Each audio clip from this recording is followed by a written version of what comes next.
Thessalonica சபைக்கு நேற்றைய தினம் நாம் பார்த்தோம். 3 காரியத்தை பவுல் அவர்களுக்கு சபையிலே காணப்பட வேண்டிய 3 குணாதிசயங்கள் என்று நேற்று பார்த்தோம். அதில் 3 காரியங்கள்: ஃபெய்த், ஹோப், லவ். விசுவாசம், அன்பு, நம்பிக்கை. 3 காரியங்கள் தான் மொத்த கிறிஸ்தவ வாழ்க்கைக்கே முக்கியமானதா இருக்கிறது.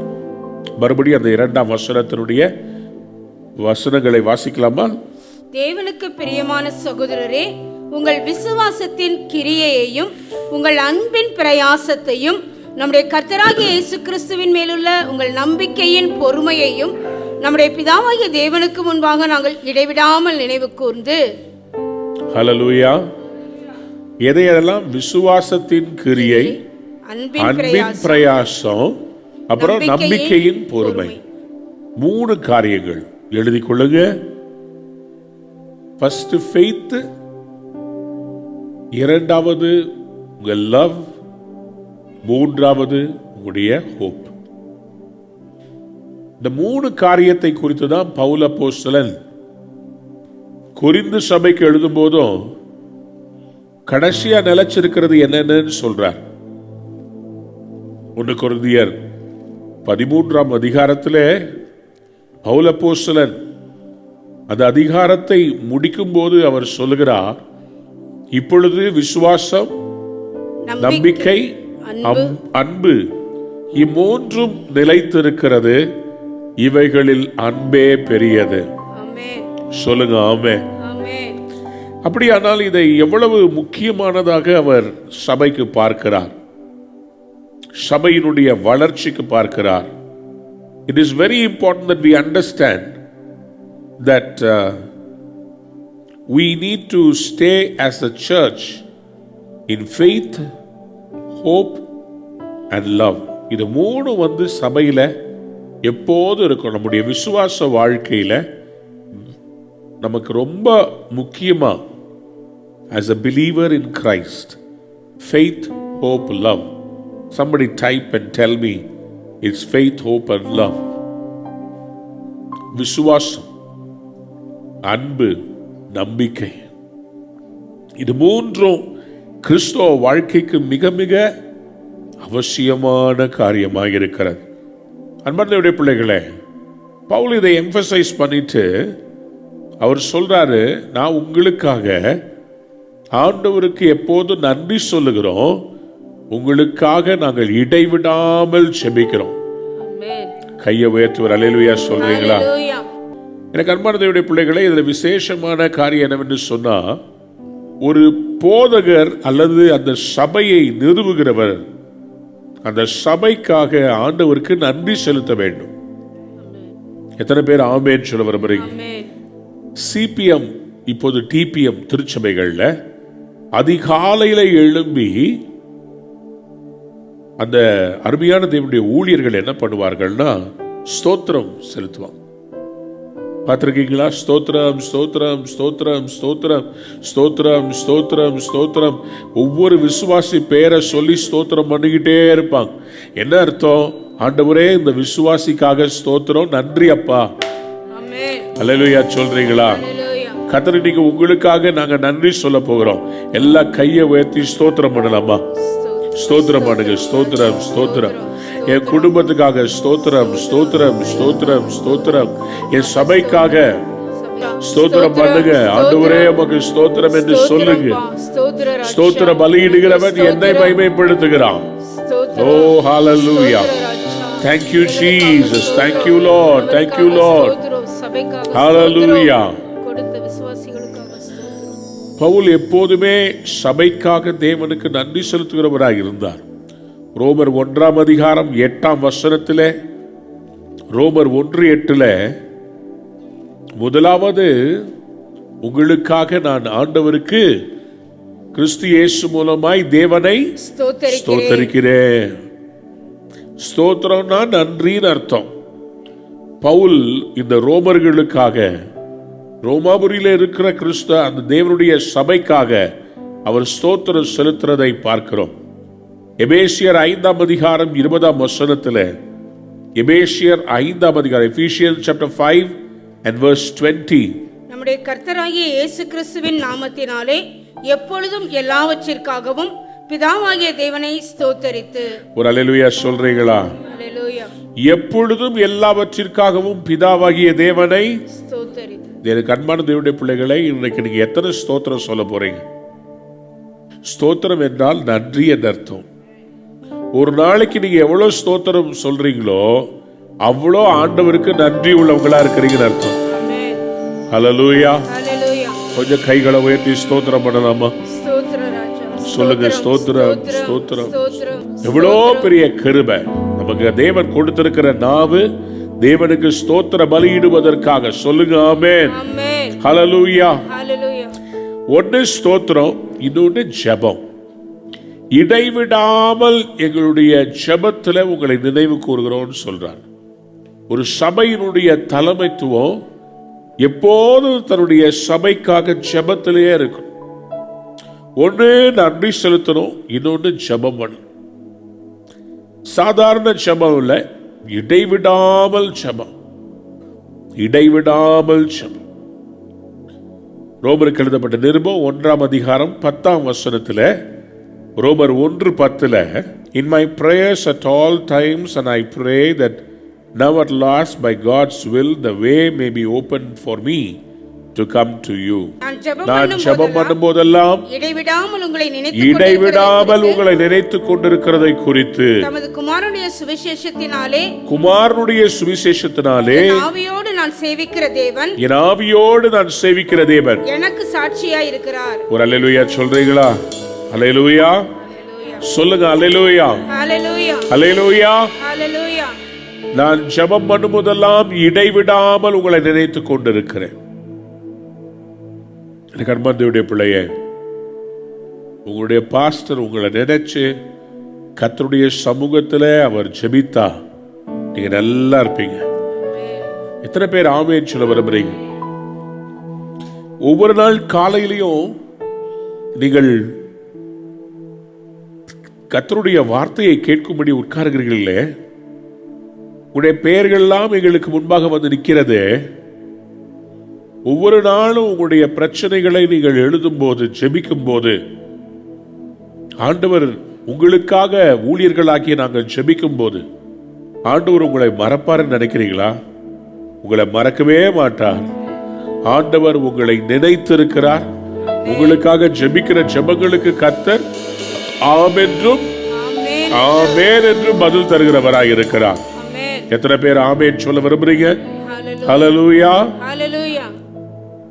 ஆண்டவருடைய எதிர்பார்ப்பு, ஆண்டவருடைய சபை ஸ்தோத்திர பலியிடணும், ஜெபத்துல இடைவிடாமல் இருக்கும். எழுதி கொள்ளுங்க. எவ்வளவு முடியுமோ அவ்வளவு ஸ்தோத்திரம் செலுத்தணும், இடைவிடாமல் ஜெபத்திலே தரித்திருக்க வேண்டும். இது ரெண்டையும் அவர் சபையிலே எதிர்பார்க்கிறதை நாம் பார்க்க முடிகிறது. 3ஆம் வசனத்துக்குள்ளே இப்போ நாம் கடந்து போக போகிறோம். 1 தெசலோனிக்கேயர் 1ஆம் அதிகாரம் 3வது வசனம். நீங்கள் தெரிந்து கொள்ளப்பட்டவர்கள் என்று நாங்கள் அறிந்து. நீங்கள் தெரிந்து கொள்ளப்பட்டவர்கள் என்று நாங்கள் அறிந்து. நீங்கள் எப்படி தெரிந்து கொள்ளப்பட்டீர்கள்? How God has chosen you. அன்பார்ந்தவருடைய பிள்ளைகளே, இவர்கள் சொல்லுகிறார், நீங்கள் தெரிந்து கொள்ளப்பட்டவர்கள். சபையில் இருக்கிற ஒவ்வொருத்தரையும் கர்த்தர் என்ன பண்ணியிருக்கிறாருங்க? தெரிந்து கொண்டு. கையை உயர்த்தி அல்லேலூயா சொல்றீங்களா? அல்லேலூயா. பக்கத்துல பார்த்து சொல்லுங்க, நீங்க தெரிந்து கொள்ளப்பட்டவர்கள். தெரிந்து கொள்ளப்பட்டவர்கள். ரோமருக்கு எழுதப்பட்ட நிருபம் 8ஆம் அதிகாரத்துல நீங்கள் வாசித்து பார்க்கும்போது இவர்கள் யார் என்கிற அடையாளத்தை கர்த்தர் வைக்கிறதை பார்க்க முடிகிறது. நீங்கள் யார் என்று சொல்றார்? யாரை ஆண்டவர் முன்குறித்தாரோ அவர்கள் யாராய் இருக்கிறார்களாம்? எவர்களை முன்குறித்தாரோ அவர்களை அழைத்தும் இருக்கிறார். சத்தமா ஒரு ஆமென் சொல்லுங்களேன். முன்குறிப்புன்னு சொன்னாலே அது தெரிந்து கொள்ளுதல் தான். இந்த பொருள் எனக்கு வேணும்னு சொல்லி நான் தெரிந்து கொண்டேன். I chose this. நான் இதை தெரிந்து கொண்டேன். என் மைண்ட்ல யோசித்தேன், எனக்கு இது மாதிரி ஒன்று வேணும். முன் குறித்து நான் தெரிந்து கொண்டேன். யாரை ஆண்டவர் தெரிந்து கொண்டாரோ அவர்களை தான் அழைத்திருக்கிறார். எத்தனை பேர் ஆமென் சொல்ல விரும்புறேன்? சொல்லுங்க அல்லேலூயா. முன்குறித்தவர்களை, தெரிந்து கொண்டவர்களை அவர் அழைத்திருக்கிறார். அழைத்தவர்களை நீதிமான்களாக்கி இருக்கிறார். நீதிமான்களை ஆண்டவர் மகிமைப்படுத்தி இருக்கிறார். கையை உயர்த்துவர் அல்லேலூயா சொல்லுவோம். அல்லேலூயா. ஆண்டவர் நம்மை அழைத்தது நோக்கம், அவர் முன்குறித்தது நோக்கம். சபையின் மூலமாய் அவருடைய அனந்த ஞானத்தை தேசங்களுக்கு தெரியப்படுத்துவதற்காக. சொல்லுங்க அல்லேலூயா. நீங்கள் தெரிந்து கொள்ளப்பட்டவர்கள் என்று நாங்கள் அறிந்து, இன்னொரு ரகசியம் சொல்றேன், இவங்கெல்லாம் ஏன் சபைக்குள்ள வந்தாங்கன்னா, உலக தோற்றத்துக்கு முன்னாடியே கர்த்தர் இவர்களை தெரிந்து கொண்டார். சொல்லுங்க அல்லேலூயா. பவுல் சொல்றாரு தெசலோனிக்கே சபையை பார்த்து, நீங்கள் தெரிந்து கொள்ளப்பட்டவர்கள் என்று நாங்கள் அறிந்து. We know that you are being chosen by God. We came to know that you are chosen by God. எங்கள் அன்பான தேவனுடைய பிள்ளைகளே, உங்களை கர்த்தர் ஊழியத்துக்கு என்று தெரிந்தெடுத்திருக்கிறார். சபைக்கென்று தெரிந்தெடுத்திருக்கிறார். கடைசி நாட்களிலே அவருடைய மகிமையான ஊழியத்தை செய்யும்படி தேவன் உங்களை முன்குறித்திருக்கிறார், உங்களை தெரிந்தெடுத்திருக்கிறார். சொல்லுங்க அல்லேலூயா. அதை சொல்லிட்டு அவர் சொல்றாரு, 1 வாசிங்க. எங்கள் ஜெபங்களில் இடைவிடாமல் உங்களை குறித்து விண்ணப்பம் பண்ணி உங்கள் எல்லாருக்காகவும் எப்பொழுதும் தேவனை ஸ்தோத்தரிக்கிறோம். தெரிந்து கொள்ளப்பட்டவர்களுக்காக இடைவிடாமல் ஜெபிக்கிற, எப்பொழுதும் ஸ்தோத்தரிக்கிற. அப்போ சபையில உங்களுக்காக உங்களுடைய ஊழியக்காரர் இடைவிடாமல் ஜெபம், எப்பொழுதும் ஸ்தோத்திரம். அல்லேலூயா சொல்லுங்க. ஹல்லேலூயா. 5ஆம் வசனத்திலே ஒரு வல்லமையான ஒரு காரியத்தை இங்கே அவர் சொல்கிறதை பார்க்க முடிகிறது. 1 தெசலோனிக்கேயர் 1ஆம் அதிகாரம் 5ஆம் வசனத்தை வாசிக்கலாமா? எங்கள் சுவிசேஷம் உங்களிடத்தில் வசனத்தோட மாத்திரமல்ல, வல்லமையோடும் பரிசுத்த ஆவியோடும் முழு நிச்சயத்தோடும் வந்தது. நாங்களும் உங்களுக்குள்ளே இருந்தபோது உங்கள் நிமித்தம் எப்படிப்பட்டவர்களாய் இருந்தோம் என்று அறிந்திருக்கிறீர்களே. ஹல்லேலூயா. எங்கள் சுவிசேஷம் உங்களிடத்தில் வசனத்தோட மாத்திரமல்ல, வல்லமையோடும் பரிசுத்த ஆவியோடும் முழு நிச்சயத்தோடும் வந்தது. Somebody shout hallelujah. Hallelujah. Because our gospel came to you not simply with words but also with power. எல்லாரும் சொல்லுங்க power. Power. Hallelujah. Hallelujah. Gospel with power. ஆண்டவருடைய சுவிசேஷமே வல்லமை வாய்ந்தது பிரியமானவர்களே. அப்போஸ்தலர் 1ஆம் அதிகாரம் 8ஆம் வசனத்திலே ஆண்டவர் சொன்னாரு, சபையை பார்த்து, சீஷர்களை பார்த்து, பரிசுத்த ஆவி உங்களிடத்தில் வரும்போது நீங்கள் என்ன அடைவீர்கள்? பலன் அடைந்து. கையை உயர்த்தி அல்லேலூயா சொல்றீங்களா? So he was preaching about, he was telling the church, gospel comes with power. Amen. நான் உங்களை என்ன பண்ண போறேன்? பவரால நிரப்ப போறேன். Amen. அதுக்காக தான் அவங்களை எருசலேமில் கர்த்தர் காத்திருக்க வைத்தார். ஆண்டவருடைய சுவிசேஷம் எப்படிப்பட்டதுங்க? வல்லமை உள்ளது. எல்லாரும் சொல்லுங்க, வல்லமை உள்ளது. வல்லமை உள்ளது. பூமியில் இருக்கிற எல்லா வல்லமையை விட கர்த்தருடைய சுவிசேஷம் எப்படிப்பட்டது? வல்லமையானது. எல்லாரும் சொல்லுங்க, வல்லமையானது. வல்லமையானது. சுவிசேஷம் வல்லமை உள்ளது. அப்போஸ்தலர் 4ஆம் அதிகாரம் 33ஆம் வசனத்தை வாசித்து பாருங்கள். எப்படிப்பட்ட சாட்சியை கொடுத்தார்களா?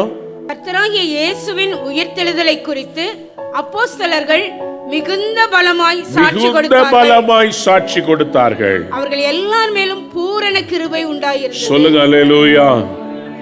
With great power the apostles continue to testify the resurrection of the Lord Jesus. ஆண்டவருடைய உயிர்த்தெழுதலின் சாட்சிய எப்படி பிரசங்கித்தார்கள்? மிகுந்த பலமாய் மிகுந்த வல்லமையோடு. கையை உயர்த்தி அல்லேலூயா சொல்லுங்க. மிகுந்த வல்லமையோடு, மிகுந்த பலமாய், with great power. இயேசு கிறிஸ்துவை சொல்லும்போது நீங்களும் நானும் எப்படி சொல்லக்கூடாது? 10ல் 11 இவரு இருக்கிறாரு, இவரோ ஒரு வழின்னு சொல்லக்கூடாது. இவரே வழியும் சத்தியமும் ஜீவனாயிருக்கு. The gospel comes with power. எல்லாரும் சொல்லுங்க பவர். சத்தமா சொல்லுங்க பவர். ஹalleluya, ஹalleluya. அதனால்தான் சீஷர்களை தெரிந்தெடுக்கும் போது கூட யாரையெல்லாம் பரிசுத்த ஆவியானவர் வல்லமையாய் நிரப்பினாரோ அவர்களை தான் ஊழியம் செய்ய அழைத்தார்கள். அப்போஸ்தலர் 6ஆம் அதிகாரம் 5ஆம் வசனத்தை வாசித்து பார்க்கும்போது, அப்போஸ்தலர் 6ஆம் அதிகாரம் 5ஆம் வசனத்தை பாருங்க. இந்த யோசனை சபையார் எல்லாருக்கும் பிரியமாய் இருந்தது. அப்பொழுது விசுவாசமும் பரிசுத்த ஆவியும் நிறைந்தவனாகிய ஸ்தேவானையும், பரிசுத்த ஆவியினால் நிறைந்தவர் யாரோ அவர்கள் வல்லமையால் நிரப்பப்பட்டவர்கள். ஆமென். சொல்லுங்க அல்லேலூயா. ஹalleluya.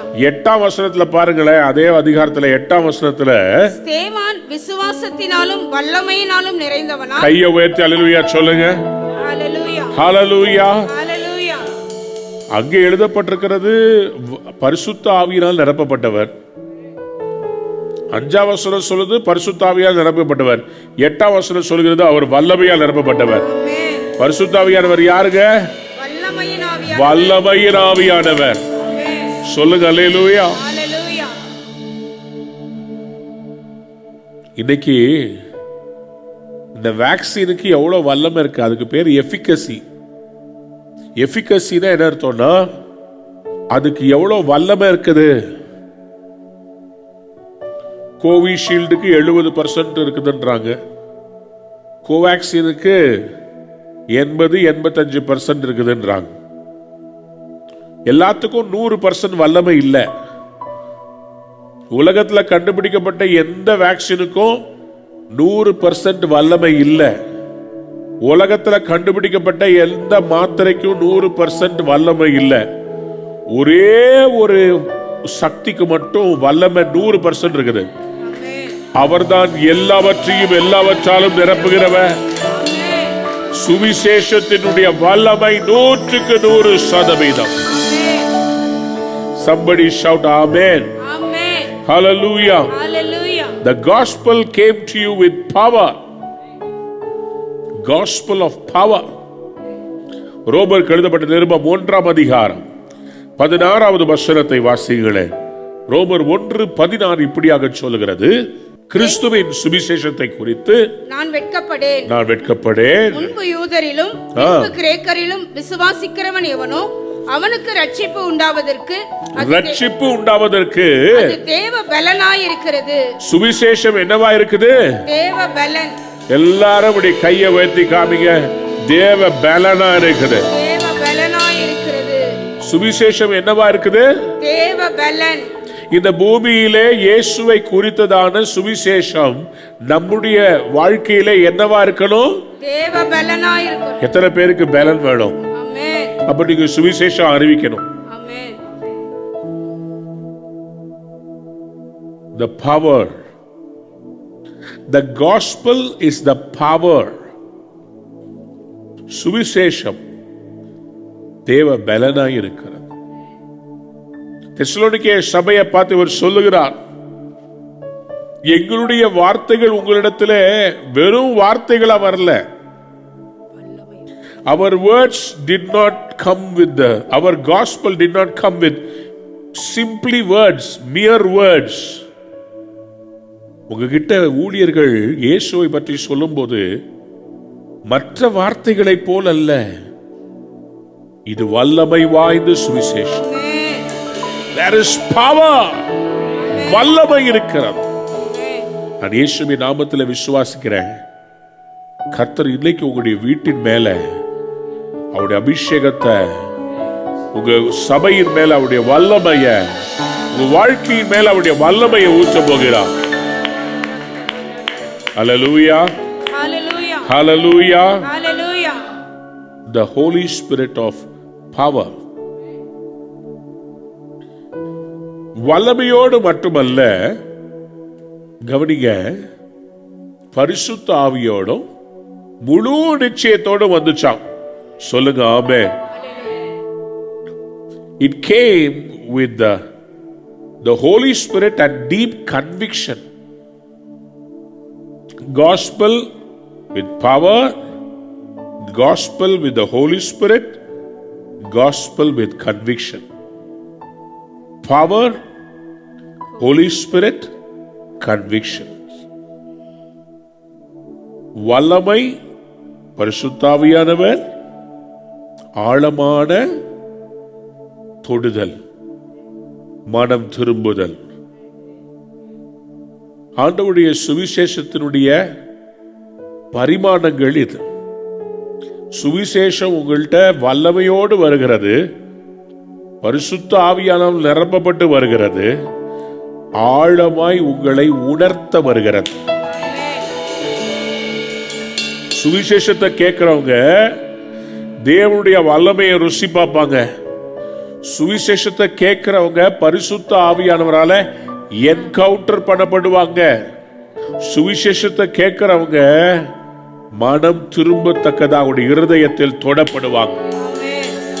Deep conviction. இன்னைக்கு தெசலோனிக்கே சபை கிட்ட பவுல் சொன்ன அதே வார்த்தைகளை நானும் உங்களுக்கு சொல்லுகிறேன். The gospel has come to you with the power, with the Holy Spirit and with deep conviction. Deep conviction. எல்லாம் கவனிங்க. மேல இருக்கிற காயத்துக்கு நீப்பா சல்ஃபேட் போடலாம், பவுடர் மாதிரி மேல போட்டு விடலாம். உள்ள இருக்கிற காயத்துக்கு, அந்த உள்ள இருக்கிற காயத்தை, உள்ள இருக்கிற அசுத்தத்தை மேல சோப்பு போட்டு கழுவக்கூடிய மேல இருக்கிற அழுக்கு இல்ல, உங்களுடைய சரீரத்துக்குள்ள ஒவ்வொரு நாளும் எவ்வளவோ அழுக்கு இருக்குது. அந்த அழுக்கெல்லாம் உங்களுடைய கிட்னி வெளியே தள்ளணும். அந்த அழுக்கெல்லாம் உங்க லிவர் வெளியே புஷ் பண்ணணும். அதே மாதிரி உடைய ஆவிக்குரிய வாழ்க்கையில இயேசு கிறிஸ்து உள்ள வந்தா, பரிசுத்த ஆவியானவர் உள்ள வந்தா, டீப் கன்விக்ஷன் கொடுத்து தேவையில்லாத எல்லாம் வெளியே எடுத்துருவாங்க. கையை உயர்த்துவார். அல்லேலூயா சொல்லுங்க. அவருடைய பிரசன்ஸ் அவ்வளவு வல்லமை வாய்ந்ததுங்க. எது தேவையோ உள்ள வச்சுட்டு தேவையில்லாத வெளியே துரத்தினோம். அதுதான் அவருடைய வல்லமை. அதுதான் ஆண்டவர் சபைக்கு இந்த நாட்களில் கொடுக்க விரும்புகிறார். சொல்லுங்க அல்லேலூயா. இப்ப பவுல் சொல்றாரு, நாங்க உங்ககிட்ட இந்த சுவிசேஷத்தை அறிவிச்சோம், ஆனா உங்ககிட்ட வாழும் போது நாங்கள் எப்படி வாழ்ந்தோம் என்று நீங்கள் அறிந்திருக்கிறீர்கள்.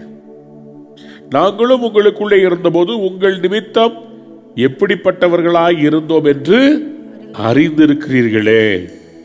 You know how we lived among you for your sake. எத்தனை பேருக்கு ஆமென் சொல்லணும்னு தோணுது? ஹல்லேலூயா. ஏன் பவுல் இப்படி சொல்லுகிறார்? சபைக்காக அவங்க கன்விக்ஷனுக்குள்ள வரணுன்றதுக்காக பவுலும் சில்வானஸும் தீமோத்தியும் தெசலோனிக்கே சபையில எப்படி இருந்தாங்களா? 1 தெசலோனிக்கே 2ஆம் அதிகாரம் 10ஆம் வசனத்தையும் வாசிங்களே. 1 தெசலோனிக்கே 2ஆம் அதிகாரம் 10வது வசனம். விசுவாசிகளாகிய உங்களுக்குள்ளே நாங்கள் எவ்வளவு பரிசுத்தமும் நீதியும் பிழையின்மையுமாய் நடந்தோம் என்பதற்கு நீங்களும் சாட்சி, தேவனும் சாட்சி. எழுதிக் கொள்ளுங்க. How did they live among the church? விசுவாசிகளுக்குள்ளே ஊழியர்கள் எப்படி வாழ வேண்டும்? பரிசுத்தமா இருக்கணும், நீதியா இருக்கணும், தப்பு பண்ணீங்கன்னு சொல்லி யாரும் கை நீட்டுகிறதுக்கோ விரல் நீட்டுகிறதுக்கோ ஏதுவல்லாமல் இருக்கணும். மறுபடியும் சொல்லுங்க, பரிசுத்தம், பரிசுத்தம், நீதி, நீதி, பிழையின்மை. பிழையின்மை. மறுபடியும் சொல்லுங்க, பரிசுத்தம், நீதி, பிழையின்மை. பிழையின்மை. You know what kind of men we proved to be when we were among you? You know how we lived among you for your sake? நாங்க உங்க மத்தியில் இருக்கும்போது எப்படி இருந்தோம்? பரிசுத்தமா இருந்தோம், நீதியோட இருந்தோம், பிழையின்மையாய் இருந்தோம்.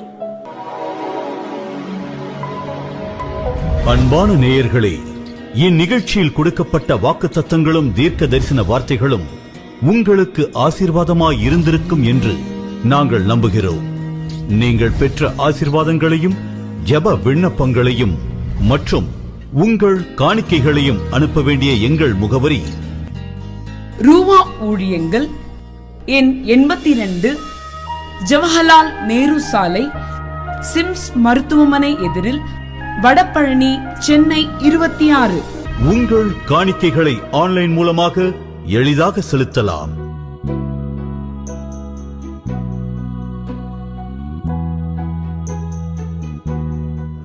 எங்கள் இணையதள முகவரி www.ruhaministries.org.